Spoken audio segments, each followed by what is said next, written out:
Hello friends, good morning. এখন বানাবো দেশি মুরগির তরকারি। তার জন্য কড়াই দিলাম তেল,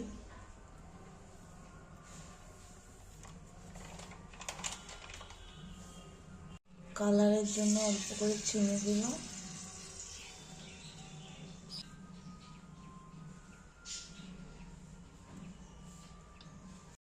এবারে গোটা গরম মশলা, তারপরে পেঁয়াজগুলো দিয়ে দিলাম, পেঁয়াজ আর কাঁচা লঙ্কা ছিল,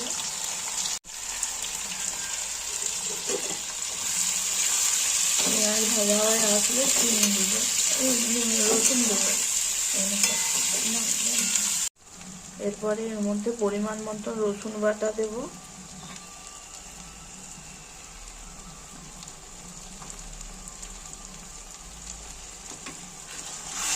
রসুনটা দিয়ে আরেকটু ভাজবো।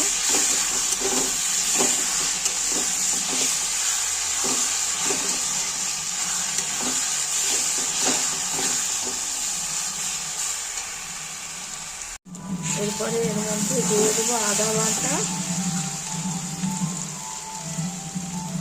পরিমাণ মতন, আপনাদের যতটা পরিমাণে লাগবে দেবেন।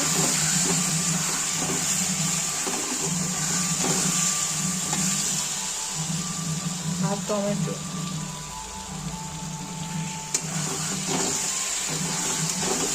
মশলা কষানো হোক আর একটু, তারপরে একে একে ধনে গুঁড়ো, জিরে গুঁড়ো, লঙ্কা গুঁড়ো, হলুদ, নুন দিয়ে মশলা কষাবো।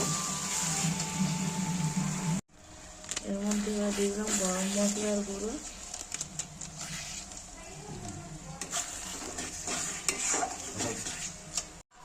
এরপরে এর মধ্যে দিয়ে দিলাম মিট মশলার গুঁড়ো, ছেড়ে এসছে। এরপরে ম্যারিনেট করা চিকেনটা দিয়ে দিলাম।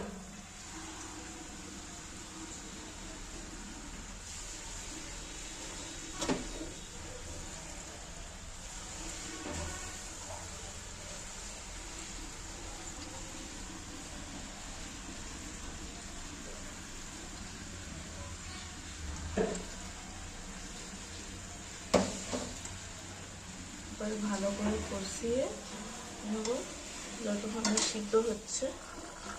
অ্যাড করে দিয়েছি। এরপরে মশলা আর একটু কষানো হয়ে গেলে নামিয়ে নেব।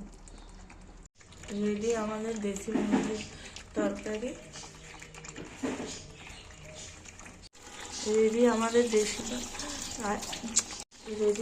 দেশি মুরগির কষা। যদি আপনারা আর একটু ঝোল খেতে চান আর একটু জল দেবেন।